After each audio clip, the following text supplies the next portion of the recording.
Hello दोस्तों, स्वागत है हमारे YouTube channel Vicky with study में। यहाँ पे दोस्तों हम लोग आरआरबी आरपीएफ कांस्टेबल परीक्षा का प्रीवियस ईयर क्वेश्चन देखने वाले हैं, जिसका एग्ज़ाम लिया गया था 2 फरवरी 2019 को फर्स्ट सीटिंग में लिया गया था। यहाँ पे हम लोग 50 क्वेश्चन को डिस्कस करने वाले हैं। तो शुरुआत करते हैं अपने पहले सवाल से, जो कि है आकाशगंगा के भीतर धूल और गैस के बादल को कहते हैं। तो धूल और गैस के बादल को क्या कहा जाता है? तो ये नीहारिका कहा जाता है। अगला नंबर है, निम्नलिखित में से कौन हृदय से रक्त को शरीर के विभिन्न भागों तक ले जाता है? तो हृदय से रक्त को विभिन्न भागों तक ले जाता है शरीर में, वो है धमनियाँ ले जाती हैं। अगला नंबर है, 2018 में पहली बार फीफा पुरुष विश्व कप में फाइनल में पहुंचा। तो जो फाइनल में पहुंचा था वो क्रोएशिया था। अगला नंबर है, लोध जलप्रपात किस राज्य में स्थित है? तो लोध जलप्रपात झारखंड में स्थित है।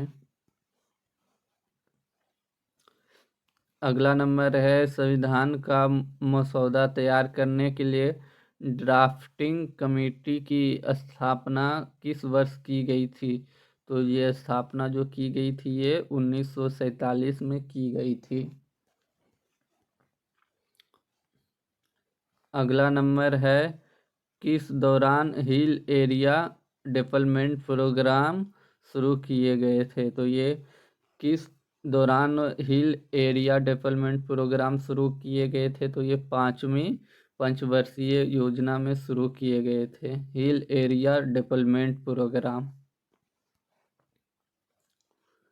अगला नंबर है, कौन सा अम्ल समानता एसिटिक अम्ल कहलाता है और कार्बोक्सिलिक अम्ल के नामक समूह से संबंधित है? तो ये कौन सा अम्ल है? तो ये इथेनोइक अम्ल है। अगला सवाल है, कौन सी ग्रंथि वृद्धि हार्मोन को स्रावित करती है? तो वृद्धि हार्मोन को जो स्रावित करती है वो पीयूष ग्रंथि करती है। अगला नंबर है, ग्रामीण रोजगार सृजन कार्यक्रम रूरल एम्प्लॉयमेंट जनरेशन प्रोग्राम में शुरू किया गया था। तो ये कब शुरू किया गया था? तो ये 1995 ईस्वी में शुरू किया गया था, ग्रामीण रोजगार सृजन कार्यक्रम। अगला नंबर है, केसरी समाचार पत्र किसके द्वारा प्रकाशित किया गया था? तो ये जो प्रकाशित किया गया था ये बाल गंगाधर तिलक के द्वारा किया गया था। केसरी जो समाचार पत्र था ये मराठी भाषा में था और बाल गंगाधर तिलक ने 2 समाचार पत्र प्रकाशित किए थे। इनका इनके दूसरे पेपर समाचार पत्र का जो नाम था वो केसरी था और ये अंग्रेजी भाषा में था और इसे लोकमान की उपाधि भी दी गई थी। लोकमान की उपाधि दी गई थी। इन्होंने होम रूल की स्थापना की थी। होम रूल की स्थापना इन्होंने बेलग्राम में किया था 1916 में। 1916 ईस्वी में बेलग्राम में इन्होंने होम रूल लीग की स्थापना भी की थी, जिसका उद्देश्य था स्वशासन करना। होम रूल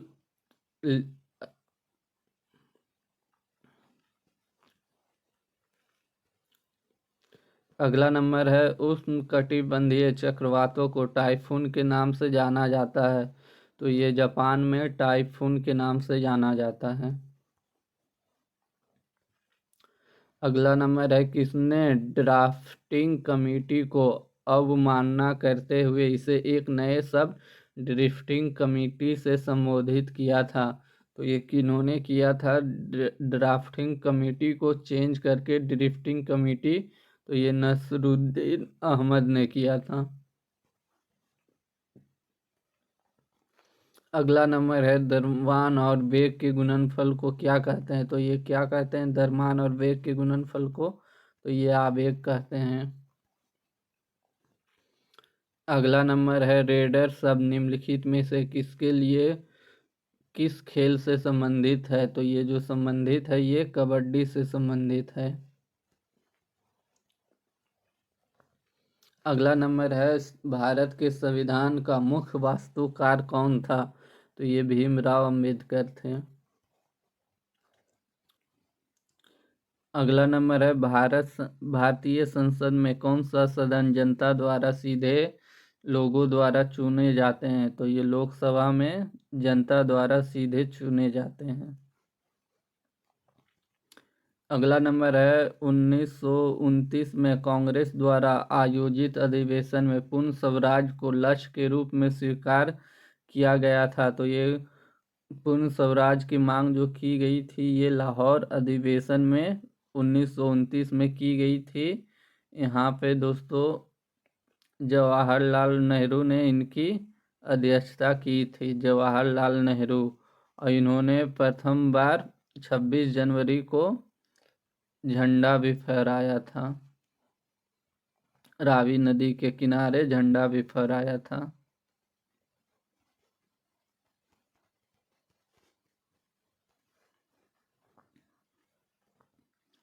अगला नंबर है वर्ष 1784 में एशियाटिक सोसाइटी ऑफ बंगाल की स्थापना किसने की? तो ये सर विलियम्स जोन्स ने की। अगला नंबर है बुडापेस्ट किस नदी के किनारे स्थित है? तो ये डेन्यूब नदी के किनारे स्थित है। अगला नंबर है निम्नलिखित भारत के निम्नलिखित में से किस राज्य में भगवान महावीर राष्ट्रीय उद्यान स्थित है? तो ये गोवा में स्थित है। अगला नंबर है आवर्त सारणी में परमाणु द्रव्यमान बढ़ते क्रम में तत्वों की व्यवस्था किसने की थी? तो परमाणु द्रव्यमान के रूप में जो व्यवस्था किए थे ये कौन किए थे? तो ये डोबलाइनर इवानोविच मेंडलीफ ने किए थे। अगला नंबर है समुद्री गाय या डुगोंग निम्नलिखित में से किस क्षेत्र में पाई जाती है? तो ये जो डुगोंग है ये एक स्तनधारी है। स्तनधारी है। स्तनधारी है और ये मन्नार की खाड़ी में पाई जाती है।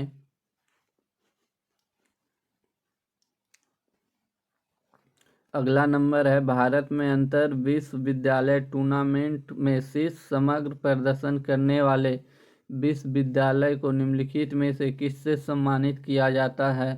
तो इनको जो सम्मानित किया जाता है ये मौलाना अबुल कलाम आज़ाद ट्रॉफी से सम्मानित किया जाता है। अगला नंबर है तमिलनाडु के तटीय क्षेत्रों में सर्दियों की शुरुआत में वर्षा होती है किस कारण होती है? तो ये जो वर्षा होती है ये उत्तरी पूर्वी मानसून के कारण होती है। अगला नंबर है नागार्जुनी गुफाएं कहाँ स्थित है? तो नागार्जुनी गुफाएं जो है वो बिहार में स्थित हैं। अगला नंबर है वर्ल्ड हैप्पीनेस रिपोर्ट 2018 की रैंकिंग के अनुसार निम्न में से कौन सा देश सबसे अंतिम पायदान पर था? तो जो सबसे अंतिम पायदान पे था ये बुरुंडी था। ये अफ्रीका कॉन्टिनेंट का एक देश है। अगला नंबर है निम्न में से कौन सा व्यक्ति जिम्नास्टिक से संबंधित है? तो जो जिम्नास्टिक से संबंधित है वो कौन है? तो ये दीपा कर्माकर है। अगला नंबर है निम्न में से कौन सा देश एशियाई खेल 2018 में 18वें समग्र चैंपियन था? तो जो 2018 में जो चैंपियन था वो कौन था? तो वो चीन था। अगला नंबर है प्रथम गोलमेज सम्मेलन के दौरान भारत के वायसराय कौन थे? तो वो कौन थे भारत के वायसराय? तो लॉर्ड इरविन थे। इनका जो कार्यकाल था 1926 से लेके 31 तक था। अगला नंबर है कार्यपालिका से न्यायपालिका के पृथक्करण से संबंधित है। तो ये कौन सा आर्टिकल है जो न्यायपालिका और कार्यपालिका को अलग करती है? तो जो अलग करती है ये आर्टिकल 50 है।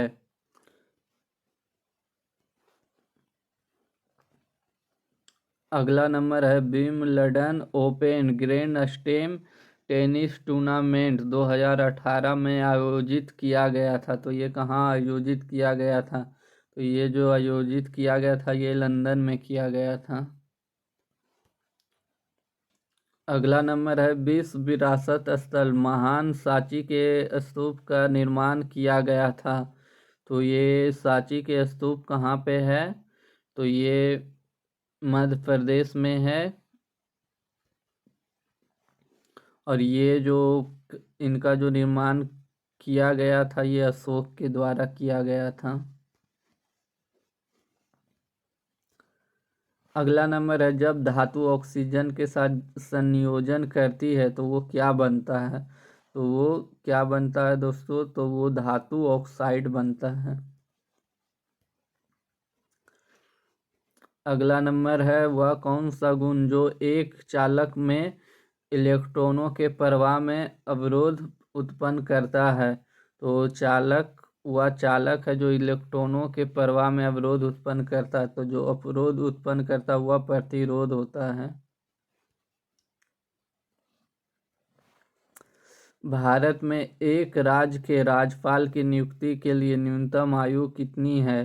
तो जो न्यूनतम आयु है राज्यपाल के लिए वो है 35 वर्ष। अगला नंबर है निम्न में से कौन विद्युत चुम्बकीय प्रेरण के आधार पर कार्य करता है? तो जो कार्य करता है वो है विद्युत जनित्र। अगला नंबर है ब्रिटिश भारत के वायसराय के रूप में लॉर्ड बेवेल का उत्तराधिकारी कौन था? तो लॉर्ड बेवेल का जो उत्तराधिकारी था वो लॉर्ड माउंटबेटन था। अगला नंबर है जनसंख्या की दृष्टि से दक्षिण अमेरिका का सबसे बड़ा देश कौन है? तो जो सबसे बड़ा देश है वो ब्राज़ील है। और ये जनसंख्या ही नहीं क्षेत्रफल के भी दृष्टि से सबसे बड़ा देश है। दक्षिण अमेरिका का सबसे बड़ा देश है। अगला नंबर है 1931 में आयोजित दूसरे गोलमेज सम्मेलन में निम्नलिखित स्वतंत्रता सेनानी किस कांग्रेस का प्रतिनिधित्व किया था? तो 1931 में दूसरे गोलमेज में जो प्रतिनिधित्व किए थे ये महात्मा गांधी किए थे।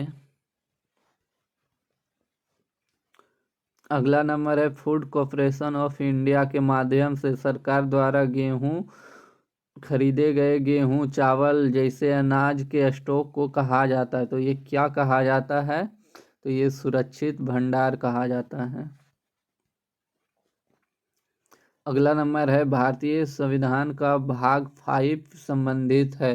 भाग 5 जो संबंधित है ये संघ से संबंधित है। अगला नंबर है चक्रवाती तूफान के दौरान समुद्र के स्तर में असामान्य वृद्धि को माना जाता है। तो ये क्या माना जाता है? तो ये जो माना जाता है ये स्टॉर्म सर्ज माना जाता है। अगला नंबर है आर्यभट्टीय पुस्तक किसके बारे में है? तो आर्यभट्टीय पुस्तक जो है वो खगोल शास्त्र के बारे में है। अगला नंबर है लोकसभा का पीठासीन अधिकारी होता है। तो लोकसभा का पीठासीन जो अधिकारी होता है वो कौन होता है? वो लोकसभा अध्यक्ष होता है।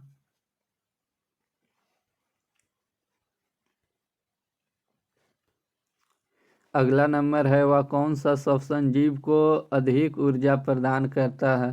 तो श्वसन वह कौन सा है जो जीव को अत्यधिक ऊर्जा प्रदान करता है? तो वो एरोबिक श्वसन है। वायवीय श्वसन भी कहते हैं। अगला नंबर है, भारत में राष्ट्रीय उपभोक्ता दिवस कब मनाया जाता है? तो ये जो उपभोक्ता दिवस है वो 10 दिसंबर को मनाया जाता है।